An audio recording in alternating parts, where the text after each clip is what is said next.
Hi, it's Tom Hughes. We're at Earth Day 2016 at Red Wing High School. Casey Drotos is with us today to tell us a little bit about some of the animals that are here. There's some behind you.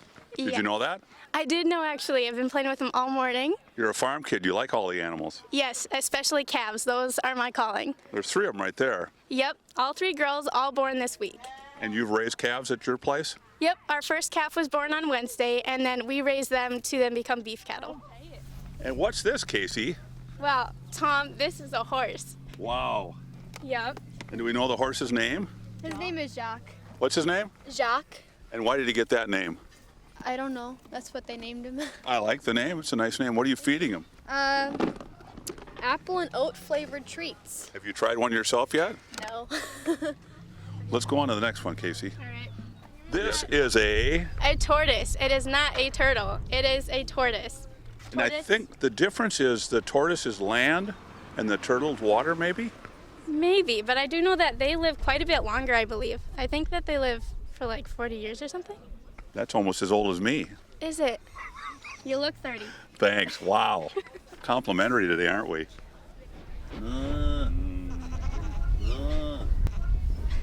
And how much smaller are the miniature goats than the regular? Miniature goats, you can fit one under each arm. Really? Yep, and they're very lightweight. They're about 15 pounds. They look heavier, and they'll eat forever. So you have to tell them when to stop. You have to portion them because they could eat forever, and then they'll weigh too much. It's like me at Dairy Queen. Right, exactly. Good. Whose exotic animal is this? This is my dog. Tell me about your dog.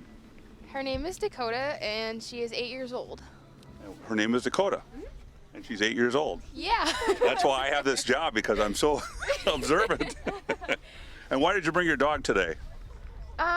Just kind of for something new, because she's really good with little kids, and yeah.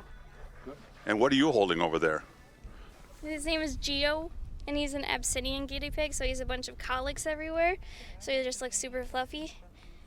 Is he happy being here? Yeah, this is his 2nd year here. Oh, and he was good last year with the kids? Had a good time? Last year he's only a couple months old, so now he's a year and a couple months, and he's better with people. How do you tell that a guinea pig is happy? They make squeaky noises. Oh, they do? And like signs of affection, they like purr sort of, or Really? or they'll like vibrate. It's really interesting. Nice, cool. Greenhouses are with FFA. They usually have them filled with plants. And our FFA is the one who puts on this whole Earth Day and gets everything set up for the first graders. Here is our winger bird. Very exotic. We're not going to ask the winger bird to talk, because the winger bird probably doesn't talk, do you? No. You're going to have a stiff neck by the end of the day. Well, good job. Everybody knows that the bird is the word. This is Ruben the Bluebin, and he is our mascot for Earth Day FFA. Over here we've got Alexa Williams, and she is actually our president of FFA. She helps to put on this whole thing for the first graders and sets things up for them. She's the one who organizes all the animals and everything. FFA puts on this whole day for the first graders to make sure that they enjoy their day. A lot of the Red Wing High students go out to the city and they clean up the highways, they clean up the bluffs and trails, opening up for the season. So everyone at Red Wing is doing something good for the Earth today. Baby chicks are over here. How old are those, do you think, Casey? Oh, like a couple days. Really? Yep. And they grow fast, don't they? Yep, in about a week they'll be losing their feathers and they'll be really like scrawny and tall and not as cuddly as they are now. They're more aren't Yep. they? Yeah. Yep, my neighbors raised chickens, the FFA president raised chickens, and so they're only cute for a small period of time before they get grown up. It's like kids. Yeah, pretty much. Only cute for a few years and then move out. Yes. So we also have ducks here, and we have 2 yellow ones and we have 2 darker ones, which I believe they're 2 different kinds, but I'm not quite sure which type exactly. The yellow ones are the yellow ducks. Oh yeah, I remember now. Great, thank you. So, Casey, why are the animals here at the high school today? We have the first graders come up from Sunnyside and we put on a mini petting zoo for them. So they come around and we have posters at each station telling them fun facts that not everyday people usually know about these animals. And then each caregiver in the pen, which is usually a student from Red Wing, will then let them pet them, hold them, show them cool tricks that maybe the animal can do, and then the students just walk around. And then after they get done at this petting zoo, there's different activities inside the building, like our chemistry teacher does some cool chemistry explosions for them, and we do, they get to make birdhouses and paint them and then bring them home in our shop classes. So throughout the school they go on a tour and they get to do an activity in each classroom. And is it fun for you as a farm kid being around animals all the time to watch some of the city kids that have never been around animals where they're kind of like, holy you, I don't know about that. Yes, I love it. I love that we get to bring cattle into town because otherwise when my friends come over, sometimes they're not always available to touch because they're in the fields or they're with their mom and you can't take them out of their home, you know, but these cattle are raised in a barn and so they are port mobile and they can come here, which is fantastic. A lot of these animals are even provided by the students themselves, their pets, and so that's really great that they get to share that. Not a lot of my fellow students know that I live on a farm because it doesn't get brought up every day and they see me with the cattle and they go, well, why are you doing that? Is that okay? And I'm like, yeah, this is what we do to like prepare them to feed and everything, and we let them bottle feed it sometimes. Sometimes even the first graders get to bottle feed the calves, which Nice. Everyone loves to bottle feed calves, so Yep. It's always fun. Nice. We're Memorial Park now, Earth Day 2016. We're talking with. I'm Scott Kosek. I teach language arts at Red Wing High School. And Scott, what's going up here on top of the hill today? Well, we've been up here for many years on Memorial, and this is one of the featured areas in Red Wing, and we want to make sure it's kept beautiful for all our guests. So we're working on an area that's called the disc golf area.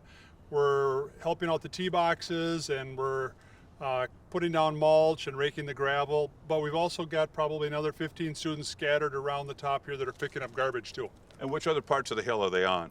Well, they're on the top of Memorial. There's several different levels to it. There's different parts of Memorial. There's the lower quarry, and then there's the upper area, and they're just kind of scattered around, and we're letting kids do their thing. Tom Hughes, Earth Day 2016 at Oakwood Cemetery. We're talking with. Lisa Donald. Tell us what you're doing here today, Lisa. I am part of the Earth Day crew cleaning up Oak Lawn Cemetery with some great students at Red Wing High School. What's your name? Joshua Lotman, What you been doing, Joshua? picking up sticks. How's it working out for you? Good. Going down is easy. The coming up again is harder, isn't it? Yeah. I would agree with that totally. Got a lot of sticks? A lot of sticks. Look on the street, you can see piles high. That's what the kids are doing? Yes, that's one thing they're doing. They're also putting pots right side up and clearing a path and putting some more wood chips on them. Getting all ready to go for spring Yes. and yes, summer. Yes. Good, thanks. And Paul Drotos with us to tell us all about this project.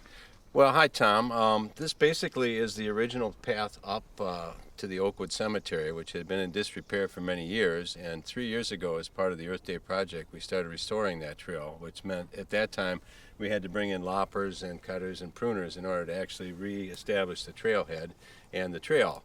So since then, every year we bring up a dump truck, yeah, full of wood chips. And then we have skilled volunteers here that spread that along and keep the path restored. So I think it's highly skilled, isn't it? well, actually, it can get you all the way down to East Avenue, which is what it's all about.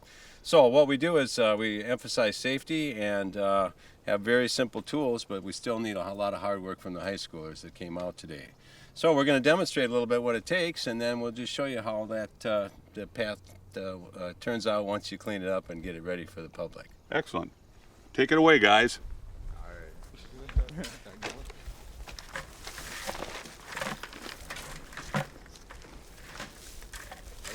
These guys came up with this also is that this is a pretty good idea to use a tarp to actually haul a bigger quantity. We were Instead of using buckets? Instead of buckets or even wheelbarrows, so that actually speeds up the process. So they've been at this about an hour and they've made some great progress. So the main thing is that we get the job done.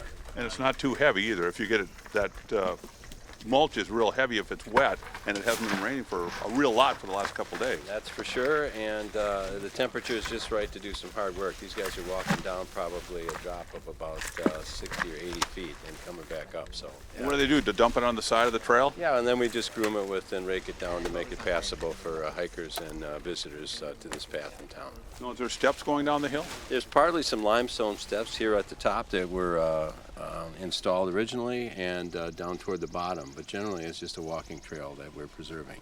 Okay. Talking this time with John Frederick at Oakwood Cemetery. What do you got a crew doing here today, John? Well, a lot of everything. Clean up. These two gentlemen were straightening out the pipes, but it's not very straight. Do they need direction? Is that the deal? Now, all they have to do is be straight up and down. Okay. You fill them with all the dirt and everything. You got to have them straight or they will tip over every time. So we just go around a couple thousand of them and we'll be done in no time. So it'll be done in September? Well, no, we have to have all of these planted by Memorial Day. That's always the date, and we always do that. Coming up. Absolutely. Good job. Thanks. Thank you.